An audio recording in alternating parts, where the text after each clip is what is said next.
17. 파블로그라트 연대는 참가하지 않은 프리틀란트 전투가 6월에 벌어졌고 뒤이어 휴전이 선언되었다. 데니소프가 떠난 이후 그에 대한 어떤 소식도 접하지 못하고 그의 소송의 추이와 부상을 걱정하면서 친구의 빈자리를 힘겹게 느끼던 로스토프는 휴전을 틈타 데니소프에게 병문안을 가기 위해 휴가를 냈다. 병원은 두 차례에 걸쳐 러시아군과 프랑스군의 약탈을 당한 프로이센의 작은 촌락에 위치해 있었다. 들판 풍경이 너무도 아름다운 여름이었기에 지붕과 담장이 파괴되고 길은 지저분하고 누더기를 걸친 주민들과 술주정뱅이들과 부상병들이 그 길에서 배회하는 이 작은 촌락은 유난히 âm 울한 광경으로 비쳤다.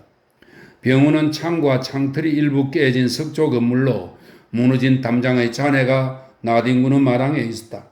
붕대를 감은 창백하고 부은 얼굴의 몇몇 병사들이 마당의 양지 바른 곳에서 이리저리 걷거나 앉아 있었다. 건물 안으로 들어서자마자 로스토프는 시체 썩는 냄새와 병원 냄새에 애워싸였다.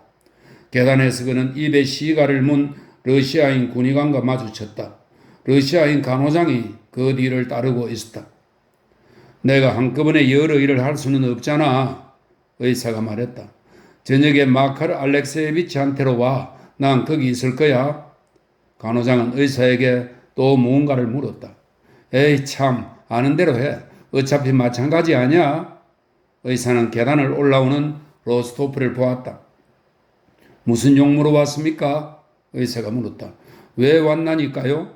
총알에 맞지 않았으니 티푸스에라도 걸리고 싶어서요. 이봐요. 이곳은 격리병원입니다. 왜요? 로스토프가 물었다. 티푸스죠. 누가 들어오든 다 죽습니다. 아직 이곳을 돌아다니는 사람은 마케예프하고 그는 간호장을 가리켰다. 그리고 나 우리 둘뿐입니다. 여기서 벌써 동료 의사 5이 죽었어요. 새 의사가 와도 일주일이면 나가 떨어집니다. 의사는 잠옷 흡족한 표정으로 말했다. 프로이센 의사들을 초빙했지만 우리 동맹국들이 별로 좋아하지 않는군요. 로스토프는 이곳에 입원한 경기병 소령 데니소프를 만나고 싶다는 방문 목적을 말했다. 몰라요. 모릅니다. 생각해 보세요. 나 혼자 병원 3곳과 400명이 넘는 환자들을 맡고 있단 말입니다. 프로이센 귀부인 자선가들이 우리에게 한 달에 2푼트씩 커피와 거즈를 보내주는 것은 좋다 이겁니다. 그나마도 없다면 우리는 벌써 끝장났을 테니까요. 그는 끌끌 소리내 웃었다. 이보시오. 400명입니다. 그런데도 계속 새 환자들을 보내고 있어요. 진짜 400명이지? 응? 그는 간호장을 돌아보았다. 간호장은 기진맥진한 표정을 짓고 있었다. 주절주절 찌꺼리던 의사가 얼른 떠나주기를 짜증이 나서 기다리는 모양이었다. 데니소프 소령입니다. 로스토프가 다시 말했다. 몰리텐 부근에서 부상을 당했습니다. 죽은 것 같은데요. 그렇지 마게예프? 의사가 무심하게 간호장에게 물었다. 그러나 간호장은 의사의 말에 수긍하지 않았다. 어떤 사람입니까? 키가 크고 머리털이 붉은가요? 의사가 물었다. 로스토프는 데니소프의 외모를 설명해 주었다.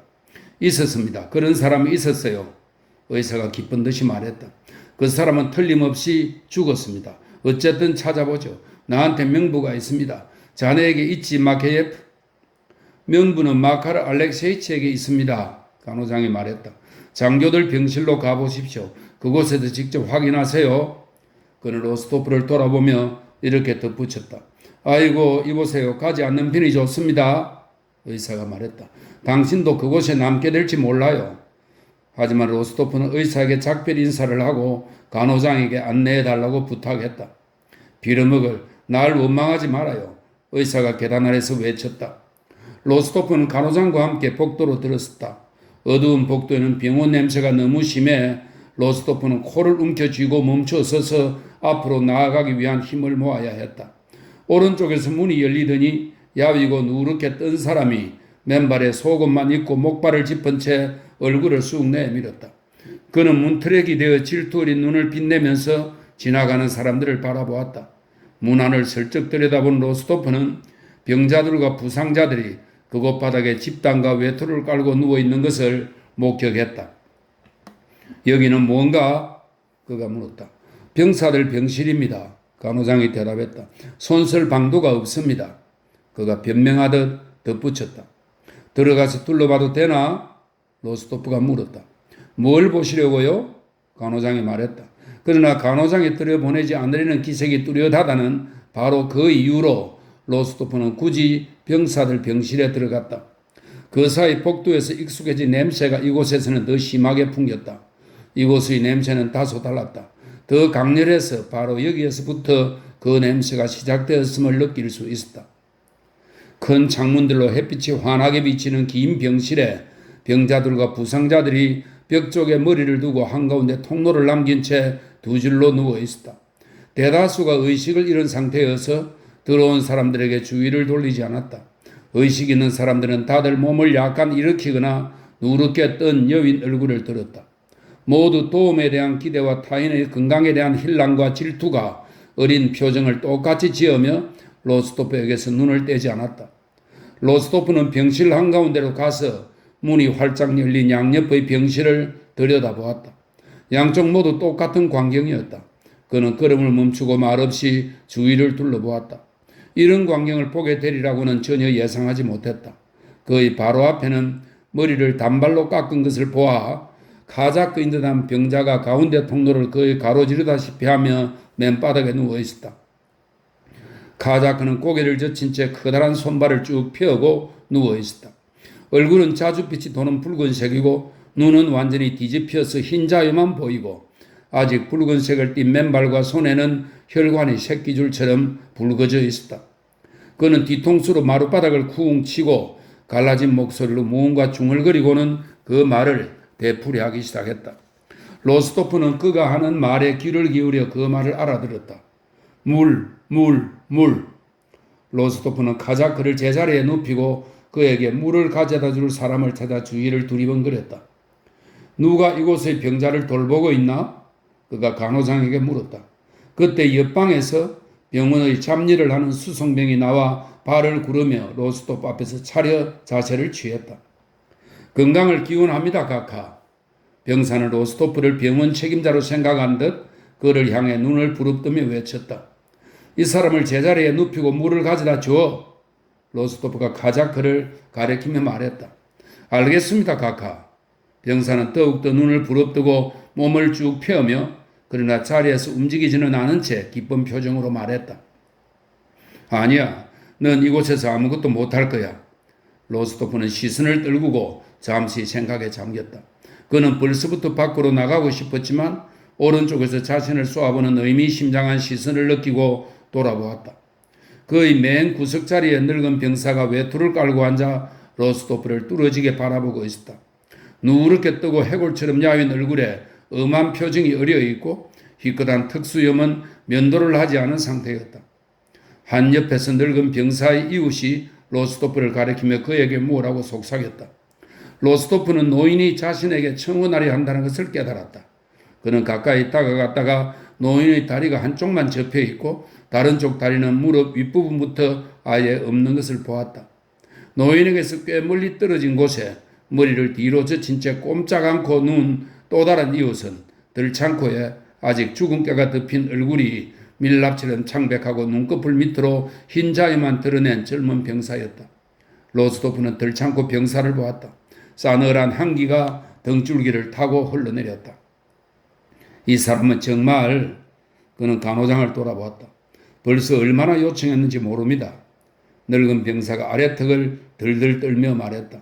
이미 아침에 죽었습니다. 우리도 사람입니다. 개가 아니라. 곧 사람을 보내겠습니다. 치웁니다. 치워요. 간호장이 황급히 말했다. 가시죠, 장교님. 가자, 가. 로스토프가 다급하게 말했다. 그는 눈을 내리깔고 몸을 움츠리고는 자신에게 쏠린 hir랑과 질투 어린 눈동자들의 대열 사이로 눈에 띄지 않게 지나가려 애쓰며 병실을 빠져나왔다. 18. 간호장은 복도를 지나 문들이 활짝 열린 세 개의 방으로 이루어진 장교들 병실로 로스토프를 데려갔다. 그 방들에는 침대들이 있었고 부상을 당하고 병에 걸린 장교들이 그 위에 앉거나 누워 있었다. 몇몇 사람들은 환자복을 입고 방들을 돌아다녔다. 로스토프가 장교들 병실에서 처음 마주친 인물은 팔 하나가 없는 작고 여인 사람으로 병원 모자에 환자복 차림으로 파이프를 문 채 첫 번째 방에서 돌아다니고 있었다.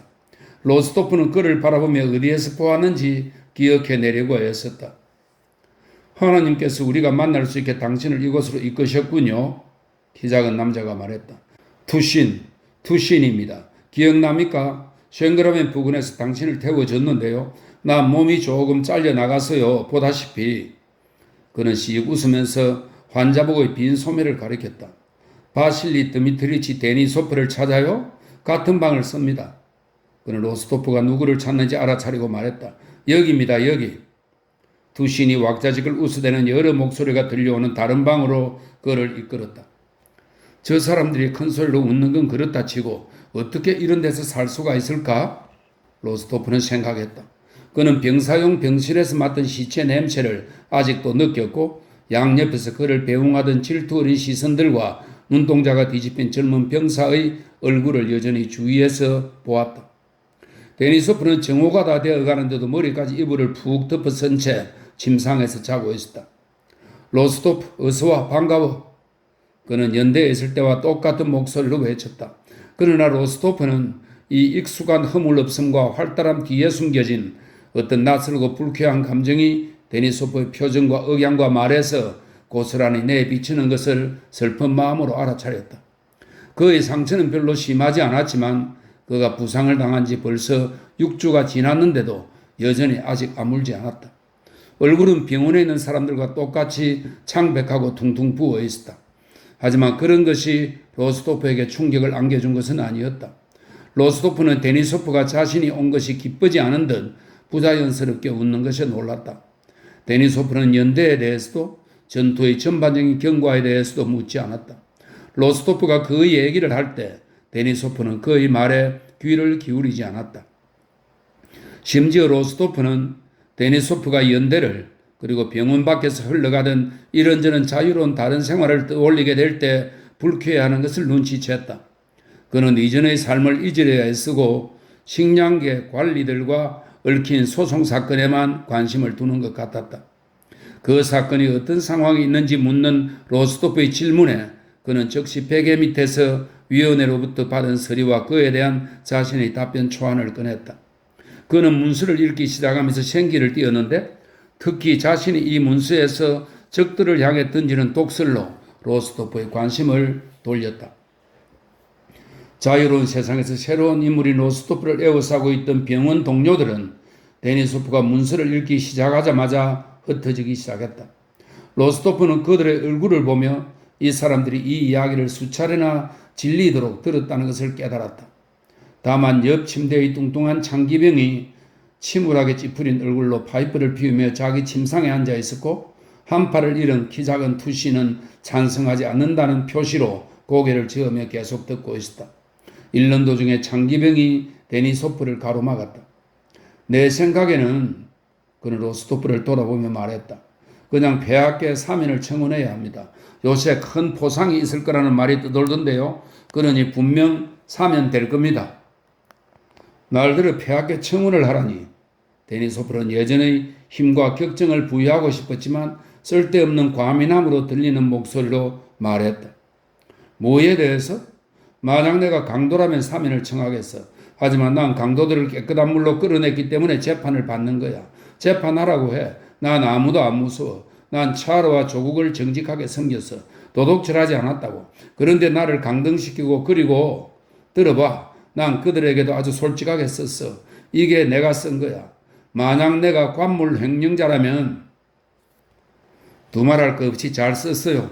투신이 말했다. 하지만 문제는 그게 아닙니다. 바실리 드미트리치. 그러고는 로스토프에게도 말을 건넸다. 복종해야 합니다. 그런데 바실리 드미트리치는 그러지 않으려고 합니다. 법무관도 당신 사건이 불리하다고 말하지 않았습니까? 뭐 불리해도 상관없어. 데니소프가 말했다. 법무관이 당신을 위해 탄원서를 써주었잖아요. 투신이 말을 계속했다. 당신이 서명해서 이 사람들에게 들려보내야 합니다. 이 사람에겐 분명 그는 로스토프를 가리켰다. 분명 사령부의 후원자가 있을 겁니다. 당신에게 이보다 더 좋은 기회는 더 이상 없어요. 비굴한 짓은 하지 않겠다고 했잖아. 데니소프는 투신의 말을 끊고 다시 자신의 문서를 계속해서 읽어나갔다. 로스토프는 투신과 다른 장교들이 제안한 방법이 가장 옳다는 걸 본능적으로 느꼈으면서도 자신이 데니소프에게 도움을 줄 수 있다면 행복할 것이라고 여겼으면서도 감히 그를 설득할 수 없었다. 그는 데니소프의 불굴의 의지와 진실한 열정을 알고 있었다. 데니소프가 독설에 찬 문서를 1시간 넘게 다 읽고 났을 때 로스토프는 아무 말도 하지 않았고 다시 그의 주위에 모여든 데니소프의 동료들 틈에 끼어 자신이 아는 것에 대해 들려주고 다른 사람들의 이야기를 들으면서 이루 말할 수 없이 슬픈 심정으로 그나라의 남은 시간을 보냈다. 데니소프는 저녁 내내 침울하게 입을 다물고 있었다. 밤이 이슥하여 로스토프는 떠날 채비를 하고 데니소프에게 부탁할 것이 없는지 물었다. 그래, 잠깐만, 데니소프가 말했다. 그는 장교들을 둘러보더니 베개 밑에서 문서를 꺼내 잉크병이 있는 창턱으로 다가가 글을 쓰기 위해 앉았다. 채찍으로 도끼 등을 부러뜨릴 수는 없겠지. 그는 창가에서 물러나 로스토프에게 커다란 봉투를 건네며 말했다. 법무관의 군주에게 보내려고 작성한 단원서였다. 여기에서 데니소프는 식량계의 잘못에 대해서는 전혀 언급하지 않고 오직 사면만을 청원했다. 전해줘. 어쩌면 그는 말을 맺지 못하고 애처롭게 억지 웃음을 지었다. 19. 연대로 돌아온 로스토프는 데니소프의 일이 어떤 상황에 처했는지 사령관에게 전한 후 군주에게 올릴 편지를 가지고 틸지트로 떠났다. 6월 13일 프랑스 황제와 러시아 황제가 틸지트에서 만났다. 보리스 드루베츠코이는 자신이 배속된 유력 인사에게 틸지트에서 복무할 수행단에 자신을 넣어달라고 요청했다. 저도 그 위대한 인물을 보고 싶습니다. 그는 그 당시까지 다른 사람들처럼 역시 늘 부오나파르트라고 부르던 나폴레옹을 언급하며 말했다.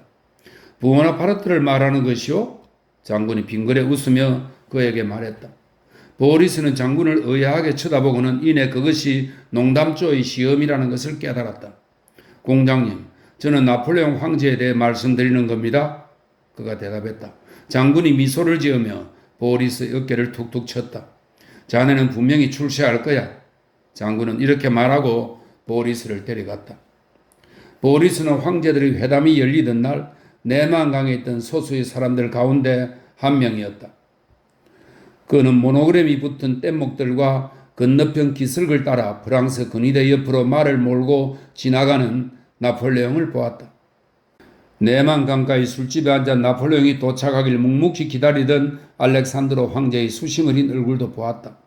두 황제가 보트에 오르는 것을 뗏목에 먼저 닿은 나폴레옹이 빠른 걸음으로 나아가 알렉산드를 맞으며 손을 내미는 것을, 두 사람이 큰 천막 안으로 사라지는 것을 보았다.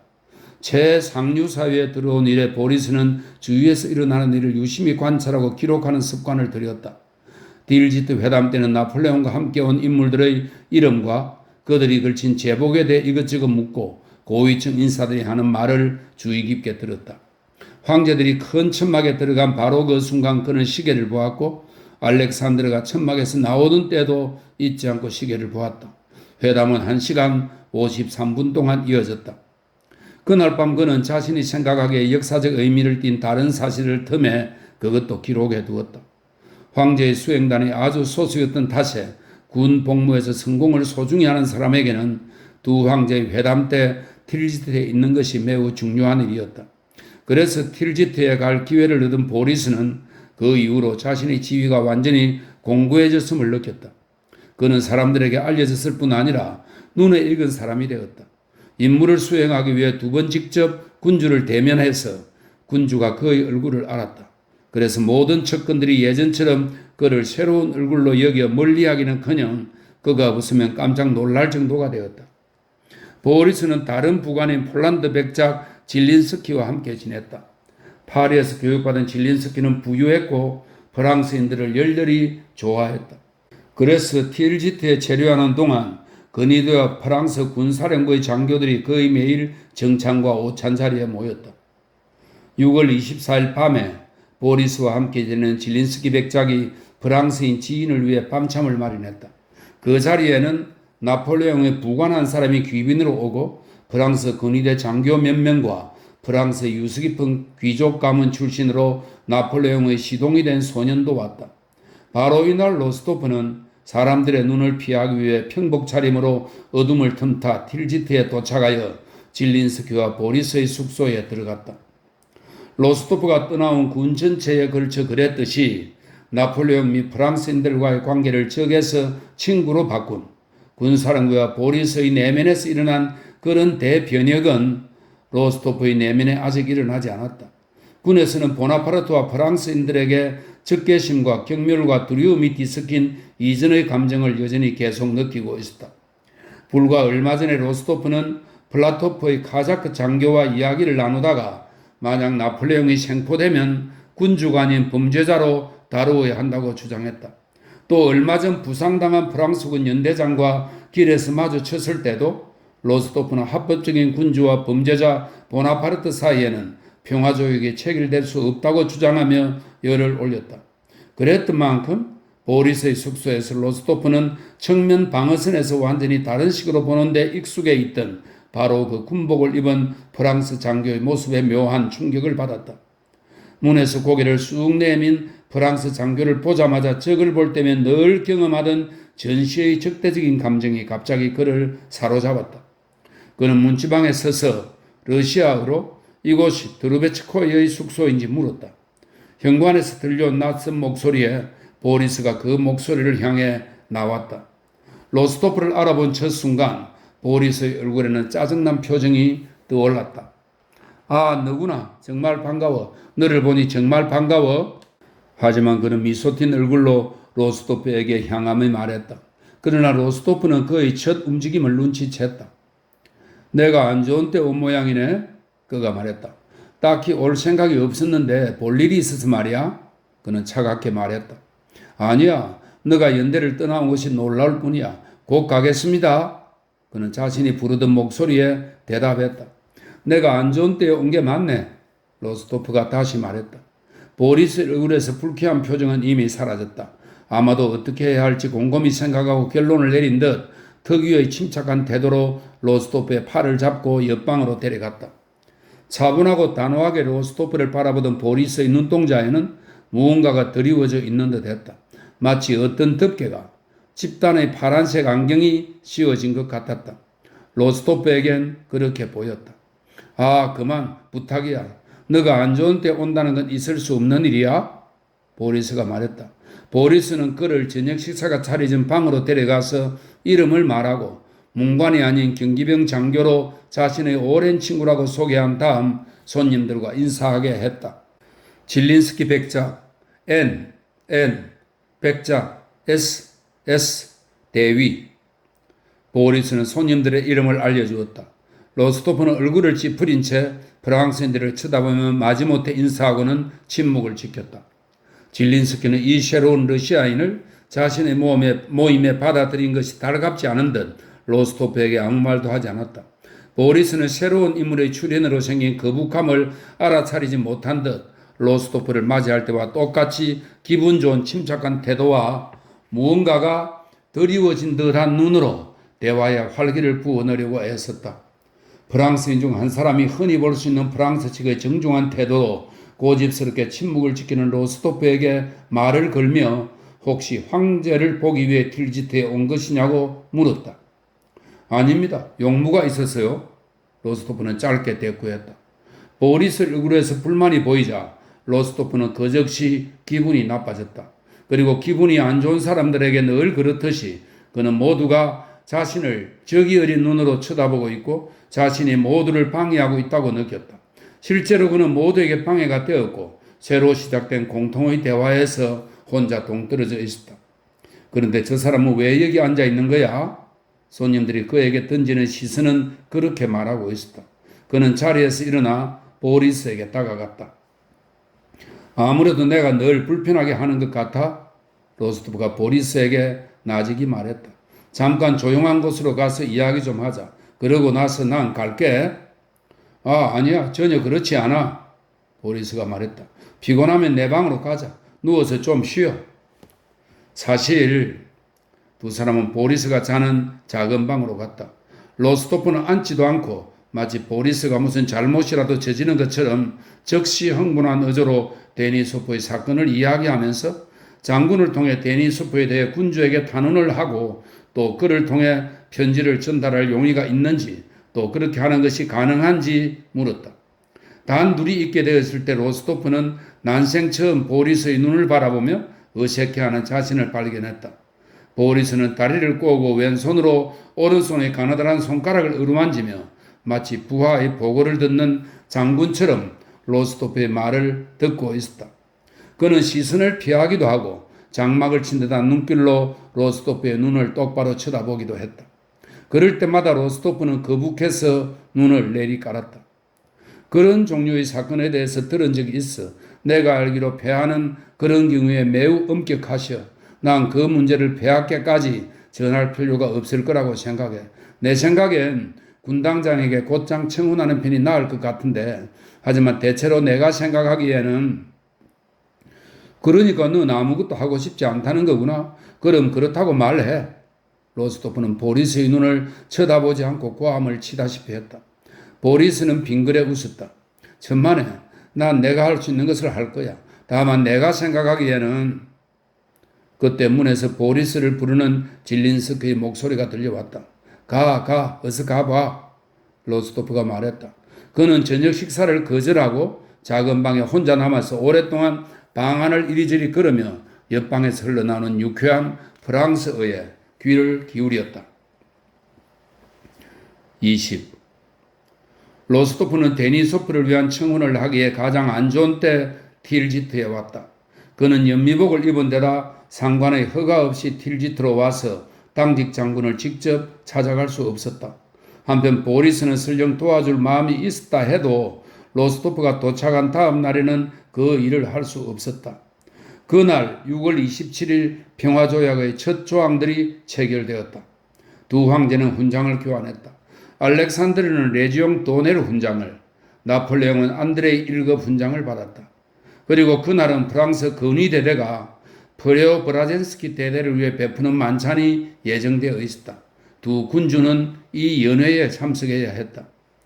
로스토프는 보리스를 대하는 게 너무 거북하고 불쾌해서 보리스가 저녁 식사 후에 잠깐 들렀을 때 자는 척했고 다음 날에는 그를 보지 않으려고 아침 일찍 숙소에서 나와버렸다. 연미복을 입고 둥근 모자를 쓴 그는 프랑스인들과 그들의 군복을 눈여겨보고 러시아 황제와 프랑스 황제가 거처하는 저택과 거리를 눈여겨보며 도시를 배회했다.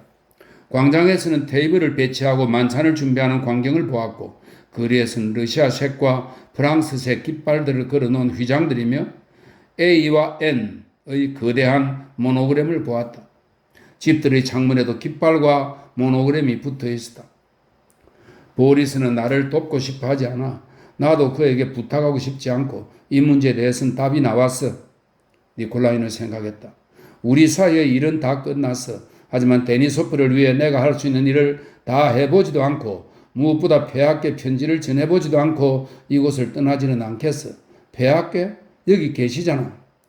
로스토프는 이런 생각을 하며 무심결에 알렉산드로가 거처하는 저택으로 다시 걸음을 옮겼다. 저택 곁에는 승마용 말들이 서 있었고 군주의 출발을 준비하는지 수행원들이 모여들고 있었다. 당장이라도 그분을 뵐 수 있어. 로스토프는 생각했다. 그분에게 편지를 곧바로 전하고 모든 것을 아뢰일 수만 있다면 연미복 때문에 체포될까? 그럴 리 없어. 그분은 누구의 편에 정의가 있는지 이해하실 거야. 그분은 다 이해하시고 다 아셔. 어느 누가 그분보다 더 공정하고 더 관대할 수 있겠어? 그래, 내가 이곳에 있다는 이유로 체포된다 해도 그게 뭐 대수겠어? 그는 군주가 거처하는 저택으로 들어가는 장교를 바라보며 생각했다. 정말 저렇게 사람들이 들어가고 있잖아. 에이, 다 헛된 소리야. 가서 폐하께 편지를 직접 건네드리자. 드루베츠코에게는 곤란한 일이겠지만 날 이 지경으로 내몬 건 그 녀석이야. 로스토프는 호주머니에 든 편지를 만져보고는 갑자기 스스로도 자신에게서 기대하지 않은 기린한 태도로 군주가 거처하는 저택을 향해 곧장 걸어갔다. 아니야, 이번에는 더 이상 아우스트리츠 이후처럼 기회를 놓쳐버리지 않겠어. 그는 당장이라도 군주와 마주칠지 모른다는 기대에 차서 이렇게 생각했고 그 생각에 피가 심장으로 몰려드는 느낌을 받았다. 그분의 발 앞에 엎드려 탄원해야지. 그분은 나를 일으켜 내 말을 끝까지 들어주시고 또 고마워하실 거야. 로스토프는 군주가 자신에게 할 말을 상상했다. 나는 선을 행할 수 있을 때 행복하다. 그러나 불의를 바로잡는 것은 더없이 큰 행복이다. 그러고는 호기심에 차서 그를 바라보는 사람들을 지나 군주가 거처하는 저택의 현관 계단으로 향했다. 입구부터 넓은 계단이 위로 쭉 뻗어 있었다. 오른쪽에 닫힌 문이 보였다. 계단 아래에는 아래층으로 통하는 문이 있었다. 누굴 찾아왔습니까? 누군가가 물었다. 편지를 전하려고요. 폐하께 올리는 청혼입니다. 니콜라이는 떨리는 목소리로 말했다. 청혼은 당직에게 하십시오. 이쪽으로 가세요. 면회는 안 될 겁니다. 그에게 아래쪽 문을 가리켰다. 그 무심한 목소리를 듣자 로스토프는 자신이 하고 있는 행동에 깜짝 놀랐다. 금방이라도 군주를 만나리라는 생각은 너무도 유혹적이었지만 또 그런 만큼 너무도 두려워서 그는 달아나려 했다. 그러나 그와 마주친 궁정 사무관이 당직실 문을 열어주었고 로스토프는 안으로 들어갔다. 그 방에는 30살가량의 뚱뚱하고 키 작은 남자가 하얀 바지와 긴 부츠에 이제 막 입은 듯 삼배로 지은 얇은 루바시카 하나만 걸친 차림으로 서 있었다. 그의 뒤에서 시종이 명주실로 수놓은 멋진 새 멜빵을 채웠다. 왠지 그 멜빵이 로스토프의 눈에 띄었다. 그 남자는 옆방에 있던 누군가와 이야기를 나누었다. 몸매도 좋고 싱싱하죠. 그 남자가 이렇게 말하다가 로스토프를 보고는 말을 멈추고 얼굴을 찌푸렸다. 무슨 일로 왔습니까? 청원? 뭡니까? 옆방에서 누군가가 물었다. 또 청원자입니다. 멜빵을 맨 남자가 대답했다. 나중에 오라고 해요. 지금 나오실 테니 가야 합니다. 나중에요. 나중에. 내일 와요. 늦었군. 로스토프는 돌아서서 나가려 했지만 멜빵을 맨 남자가 그를 불러 세웠다. 누가 보냈습니까? 당신은 누굽니까? 데니소프 소령의 부탁을 받았습니다. 로스토프가 대답했다. 당신은 누굽니까? 장교요? 중위 로스토프 백작입니다. 참으로 대담하군요. 명령 계통에 따라 제출해요. 나가시오. 나가요. 그러고는 시종이 끝내는 군복을 입기 시작했다. 로스토프는 다시 현관으로 나갔다가 현관 계단에 예복을 완벽하게 차려입은 많은 장교들과 장군들이 나와 있는 것을 보았다. 그는 그들 옆을 지나가야 했다. 자신의 대담함을 저주하면서 당장이라도 군주와 마주칠지 모르고 그 앞에서 굴욕을 당하고 구금될지 모른다는 생각에 심장이 멎을 듯한 기분을 느끼면서 자신의 행동이 무리하기 짝이 없음을 절실히 깨닫고 후회하면서 로스토프는 눈을 내리깐 채 눈부신 수행원들 무리에 에워싸인 저택을 몰래 빠져나왔다. 그때 낯익은 목소리가 그를 불렀고 누군가의 손이 그를 붙잡아 세웠다. 이 봐요. 연미복 차림으로 여기서 뭐하고 있는 거요? 점의 목소리가 그에게 물었다. 그 사람은 이번 원정에서 군주의 특별한 총애를 받은 기병대 장군으로 로스토프가 소속된 사단의 옛 지휘관이었다. 로스토프는 깜짝 놀라 변명을 늘어놓다가 장군의 선하고 익살맞은 얼굴을 보고는 한옆으로 물러나서 흥분된 목소리로 장군도 아는 데니소프를 변호해달라고 부탁하며 모든 사정을 전했다. 장군은 로스토프의 말을 다 듣고 나서 심각하게 고개를 저었다. 안 됐군. 훌륭한 젊은이인데 안 됐어. 편지를 주게.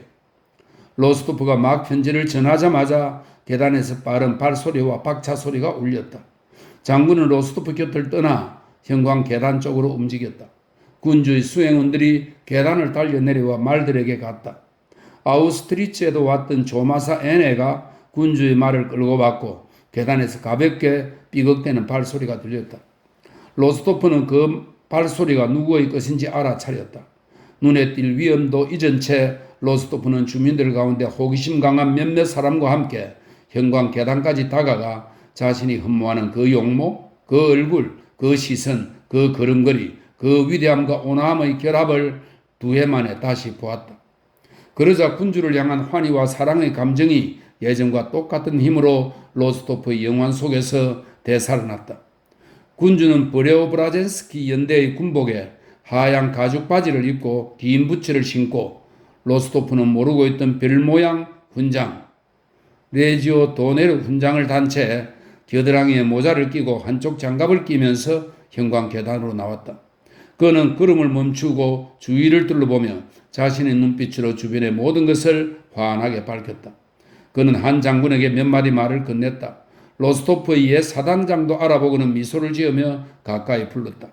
수행원들이 모두 물러났다. 로스토프는 그 장군이 꽤 오랫동안 군주에게 무언가를 말하는 것을 보았다.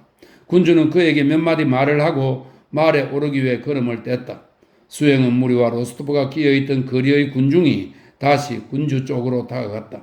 군주는 말 옆에 서서 한 손으로 안장을 잡은 채 기병대 장군을 돌아보고는 모두에게 자신의 말이 들리기를 원하는 것이 분명한 큰 소리로 말했다. 그럴 수 없소 장군. 법이 나보다 강하니 그럴 수는 없소. 군주는 이렇게 말하고 등자에 한 발을 걸었다.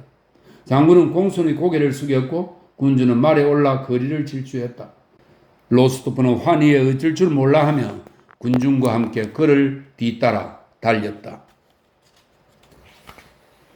21. 군주가 달려간 광장 오른쪽에는 프레오브라젠스키 대대가, 왼쪽에는 곰 가죽 모자를 쓴 프랑스 건의대대가 서로 마주보고 서 있었다. 군주가 받들어 총을 하고 있던 양쪽 대대의 한쪽 측면으로 다가갈 때 반대편 측면에서 다른 무리의 말 탄 사람들이 접근하고 있었다. 로스토프는 그들의 선두에 있는 나폴레옹을 알아보았다. 다른 그 누구일 리가 없었다. 그는 작은 모자를 쓰고 안드레예프 수장을 어깨에 두르고 소매 없는 하얀 재킷 위에 걸친 파란 군복의 앞서펄 푸르에 친 채 금실로 수놓은 산딸기색 안장을 깐 신기한 아라비아 순종의 회색 말 위에 앉아 빠르게 말을 몰았다. 알렉산드르에게 가까이 간 그는 모자를 살짝 들어 올렸다. 기병 로스토프의 눈은 이 동작에서 나폴레옹이 말을 타는 게 서툴고 불안전하다는 것을 알아차렸다. 우라! 황제 만세! 양쪽 대대가 외치기 시작했다. 나폴레옹이 알렉산드르에게 뭐라고 말했다. 두 황제는 말에서 내려 서로 손을 맞잡았다. 나폴레옹의 얼굴에는 불쾌하고 위선적인 미소가 어려 있었다. 알렉산드르가 다정한 표정으로 그에게 뭐라고 말했다. 군중을 에워싼 프랑스 헌병대의 말들이 발굽을 불러댔지만 로스토프는 눈을 떼지 않고 알렉산드르 황제와 보나파르트의 동작 하나하나를 주시했다.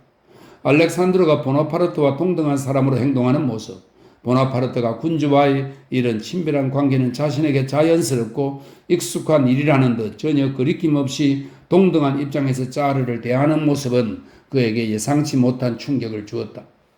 알렉산드르와 나폴레옹은 수행단의 긴 꼬리를 달고 프레오브라젠스키 대대 오른쪽 측면으로 그곳에 서 있던 군중에게 곧장 다가갔다. 군중이 예기치 않게 두 황제와 아주 가까워져 무리 앞줄에 서 있던 로스토프는 자신이 눈에 띄지 않을까 두려워했다. 폐하, 당신의 병사들 가운데 가장 용감한 자에게 레지옹 도네르 훈장을 수여할 수 있도록 허락을 구하고자 합니다. 한 글자 한 글자 분명하게 발음하는 날카롭고 또렷한 목소리가 말했다. 키 작은 보나파르트가 알렉산드르의 눈을 똑바로 올려다보며 한 말이었다. 알렉산드르는 그가 하는 말을 주의 깊게 들으며 고개를 숙이고 미소를 지었다. 이 전쟁에서 가장 용맹하게 행동한 자에게 말입니다. 나폴레옹은 그 앞에 길게 늘어서서 계속 받들어 총 자세를 한 채 꼼짝 않고 자기 황제의 얼굴을 응시하는 러시아 군인들의 대오를 로스토프의 속을 뒤집는 그 태연하고 자신만만한 태도로 둘러보면서 음절 하나하나까지 또렷하게 발음하며 말했다. 지휘관의 견해를 물어볼 수 있도록 허락해 주시죠, 폐하. 알렉산드르는 이렇게 말하고 대대장인 코즐롭스키 공작에게로 서둘러 몇 걸음을 옮겼다. 그 사이 보나파르트는 하얗고 자그마한 손에서 한쪽 장갑을 벗더니 갈기갈기 찢어내 던졌다. 뒤에서 황급히 달려온 부관이 그것을 집어들었다. 누구에게 주어야겠소? 알렉산드르 황제가 고즐롭스키에게 러시아어로 조그맣게 물었다. 누구에게 명하시겠습니까, 폐하? 군주가 불만스럽게 찌푸린 얼굴로 주위를 둘러보고는 말했다. 저자에게 대답을 해 주어야만 하지 않겠소? 고즐롭스키는 결연한 모습으로 대열을 둘러보았고 그 시선에 로스토프도 포착되었다. 나 아니야? 로스토프는 생각했다. 라자레프 지휘관은 인상을 쓰고 호령했다. 기 순서로 맨 앞에 서 있던 병사 라자레프가 씩씩하게 앞으로 나왔다. 어디로 가는 거야? 거기 서. 어디로 가야 할지 모르던 라자레프를 향해 목소리들이 수군거렸다. 라자레프는 두려운 표정으로 지휘관을 겼는지를 하고 그 자리에 우뚝 섰다. 맨 앞으로 불려 나오는 병사들이 흔히 그러듯 그의 얼굴이 부들부들 떨렸다. 나폴레옹은 고개를 살짝 돌리고 무언가를 잡으려는 듯 작고 통통한 손을 뒤로 뻗쳤다. 바로 그 순간 무슨 일인지 짐작한 그의 수행단 사람들이 부산을 떨고 서로 수군거리며 무언가를 차례로 전달했다. 로스토프가 전날 보리스의 숙소에서 본 바로 그 시동이 앞으로 나와 뻗은 손 위로 공손히 고개를 숙이고는 그 손을 한순간도 기다리게 하지 않고 붉은 리본이 달린 훈장을 손 위에 놓았다. 나폴레옹은 쳐다보지 않고 두 손가락을 붙였다. 훈장은 어느새 그 사이에 있었다. 나폴레옹은 눈을 부릅뜨고 자신의 군주만을 고집스럽게 계속 쳐다보는 라자레프에게 다가가 알렉산드로 황제를 돌아보았다. 그는 이렇게 함으로써 자신의 행동이 동맹자를 위한 것임을 드러냈다. 훈장을 쥔 자그맣고 하얀 손이 라자레프의 단추를 가볍게 건드렸다. 마치 나폴레옹은 이 병사가 영원히 행복해지고 무공에 대한 포상을 받고 세상 그 누구보다 뛰어나기 위해서는 자신의 손이 나폴레옹의 손이 그 가슴을 건드려 주기만 하면 된다는 것을 아는 듯 했다. 나폴레옹은 라자레프의 가슴에 그냥 십자가를 대기만 했다. 그러고는 마치 그 십자가가 라자레프의 가슴에 착 붙으리라는 것을 아는 듯 손을 내리고 알렉산드르를 돌아보았다. 과연 십자가는 착 달라붙었다. 러시아인과 프랑스인의 살뜰한 손길들이 순식간에 그 십자가를 받아 라자레프의 군복에 달았기 때문이었다. 라자레프는 자기 몸에 무언가를 한 하얀 손의 키 작은 남자를 침울하게 힐끔 보고는 계속 꼼짝 않고 받들어 총을 한 상태에서 다시 알렉산드르의 눈을 똑바로 쳐다보았다.